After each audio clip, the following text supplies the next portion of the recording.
Sejam muito bem-vindos a mais um Filosofia para Todos, diretamente aqui da Rádio Vibe Mundial, dos estúdios do CDH e de todo esse universo CDH.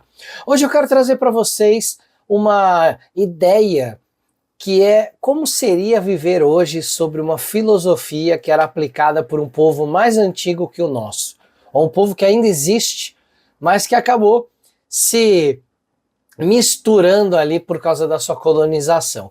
Eu vou falar hoje sobre a filosofia dos Incas. Sim, esse povo pré-colombiano, ou seja, antes da chegada dos colonizadores aqui na América do Sul, é o povo que habitava ali uma região que ia no ápice do seu império, do norte da Argentina até próximo ali do sul do Equador. Um império de muita cultura, uma expansão geográfica muito grande e que é um lugar em que nós iremos visitar ano que vem. Sim, sim! E se você quer visitar com a gente, essa é a sua chance. Eu só quero te fazer esse convite de visitar o Peru com a gente, porque a gente vai fazer um roteiro muito especial para lá. Em geral, quem vai para lá acaba conhecendo Cusco, que é a antiga capital do reino Inca, conhece Lima, que hoje é a capital do Peru, e vai lá para o Vale Sagrado para conhecer Machu Picchu. E aí às vezes faz alguns passeios ali na região, como a Montanha Colorida, passa ali um dia em Ollantaytambo, lugares ali bem bacanas, mas muitas dessas pessoas acabam não conhecendo uma das áreas mais legais do Peru, que é o norte do país, onde tem as pirâmides, isso mesmo, as huacas. Nós vamos conhecer várias dessas pirâmides. Huaca del Sol, Huaca del Lua, Huaca del Brujo, cada uma delas ali com uma função para a época e elas com as suas pinturas ainda preservadas. São sítios arqueológicos incríveis que não são tão visitados, assim, tão famosos como Machu Picchu, mas que guardam a essência ali do Império Inca. Então é a chance de ir com a gente. Aí na descrição nós temos o link para você acessar direto a nossa viagem para o Peru. Então se você quiser viajar em setembro de 2025, as vagas já estão abertas. Qual é a ideia de visitar países, né? Quando a gente visita países, a gente está conhecendo a cultura do país.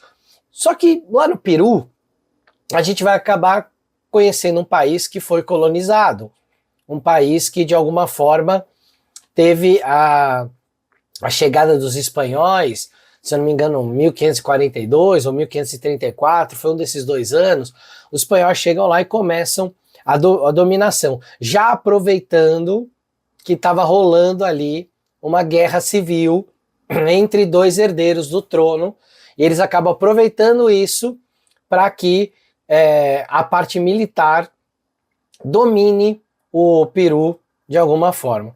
E a filosofia peruana, de vida peruana, ela acaba ficando meio que perdida durante o processo de colonização.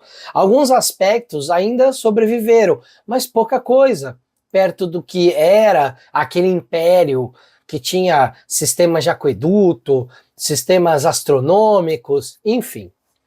Para a gente entender um pouco da filosofia de vida dos Incas, a gente vai precisar entender um pouco do modo de vida deles.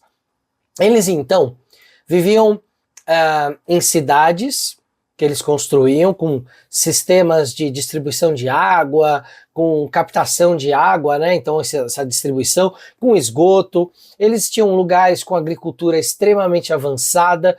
Tudo isso fazia com que eles tivessem muita comida e pudessem inclusive expandir o seu império. O Império Inca ele não era só formado pelos Incas, que na teoria seria uma família muito poderosa dali da região de Cusco. O império acaba se espalhando para outras regiões e acaba abarcando outras tribos, vamos dizer assim, que aí vão acabar compondo o império.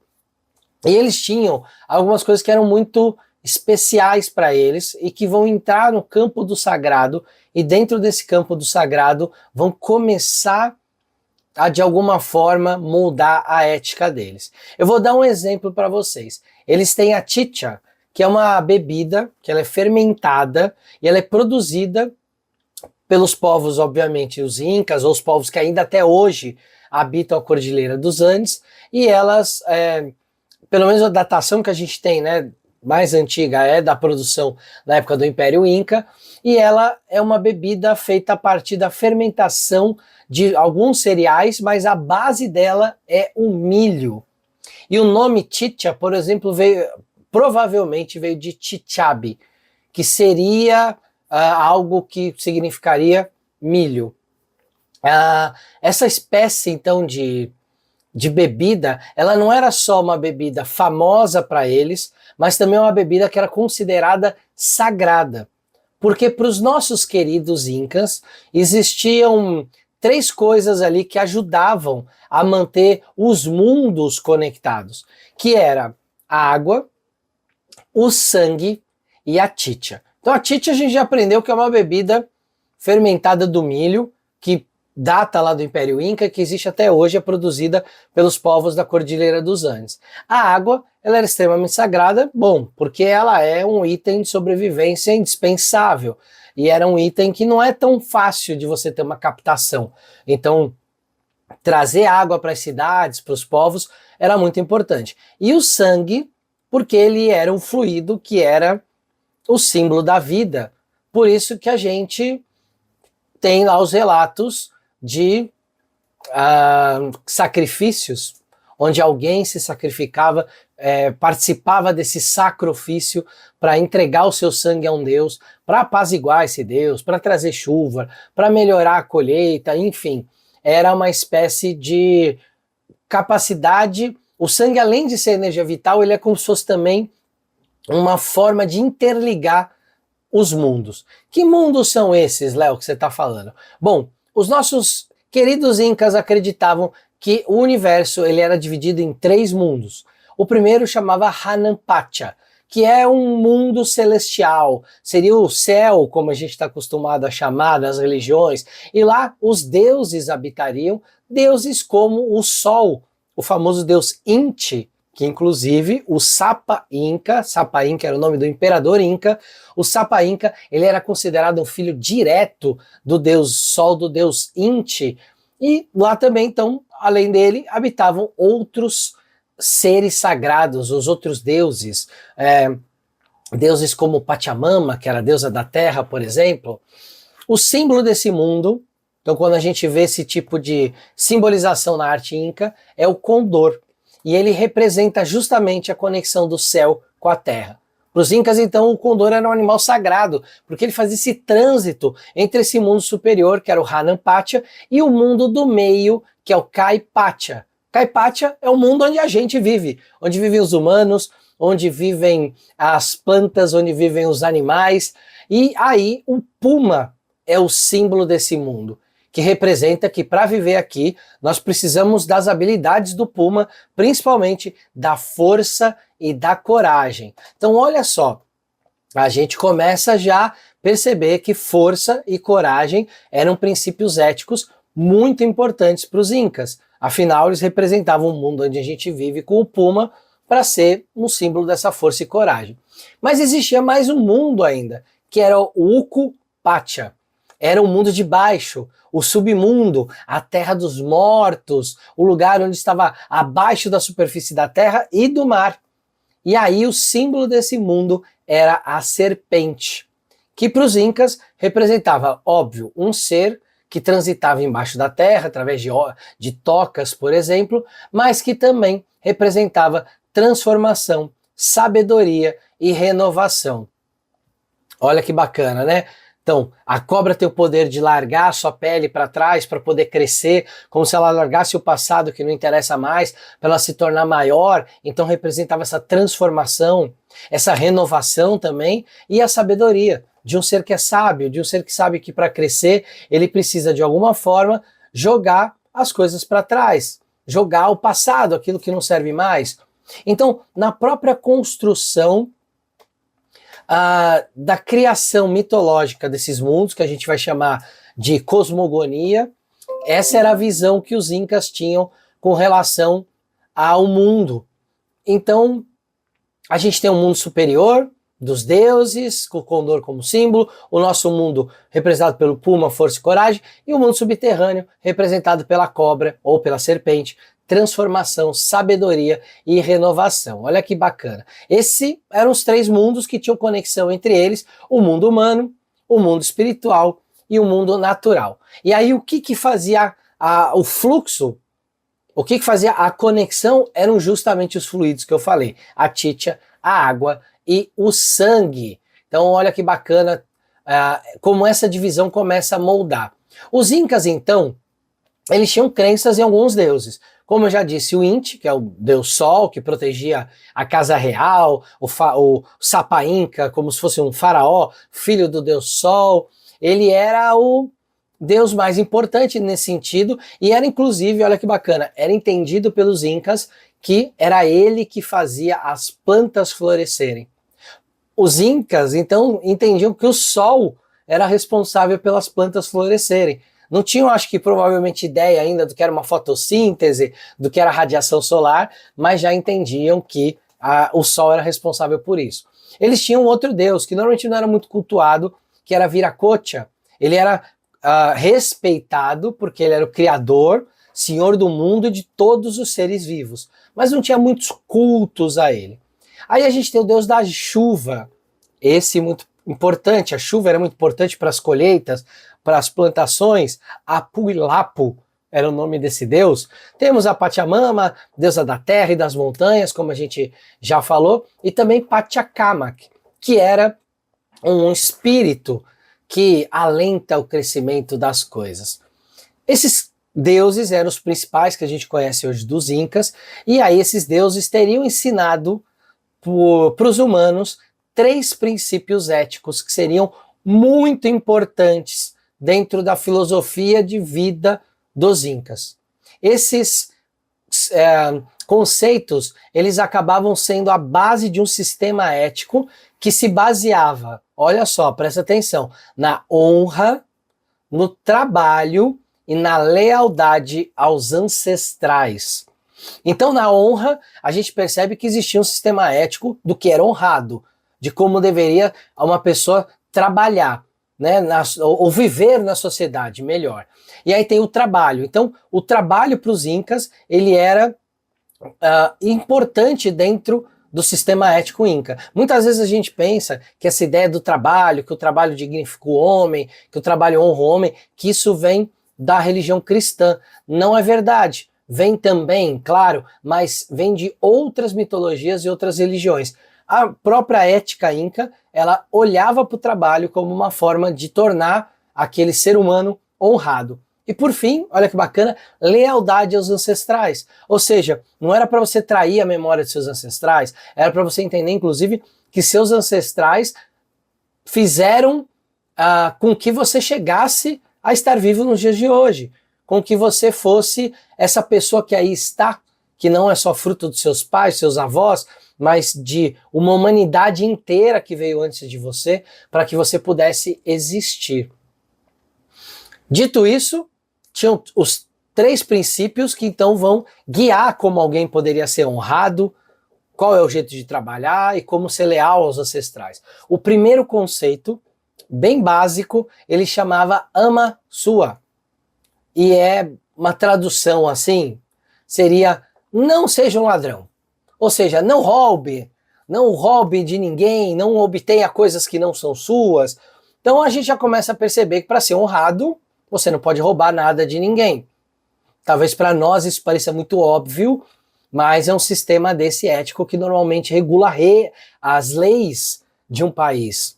O segundo chama Amaquela, que é muito interessante porque ele combina muito com a história do trabalho. Amaquela é um princípio que, uma tradução aqui para o português seria não seja preguiçoso. Então se você for preguiçoso, você não está só se prejudicando. Para os incas, ser preguiçoso era uma falha ética tremenda. Então olha só que barato, se você fosse preguiçoso, você não gerava aquilo que era esperado de você na sociedade. Logo, você prejudicava todo mundo, visto que a comida era um problema para ser obtido, né? Dependia da colheita, se a colheita não fosse boa, todo mundo morria. Então cada um tinha uma função nessa sociedade. Ser preguiçoso não cabia. A sociedade inca era extremamente hierarquizada. Você tinha o imperador, você tinha os nobres, você tinha os artesãos, você tinha os camponeses que iam plantar ou trabalhar carne, principalmente carne de lhama. Então você tinha toda uma sociedade montada para que ela funcionasse muito bem. E dito isso, não tinha espaço para alguém ser preguiçoso. Então, não roube, né? O ama sua, não seja um ladrão. O ama quela, não seja preguiçoso. E por fim, você tinha o ama lhulha, que significa não seja mentiroso. Ou seja, não rouba, não dá uma de preguiçosinho e não mente. Porque se você roubar, vai estar indo contra a sua honra.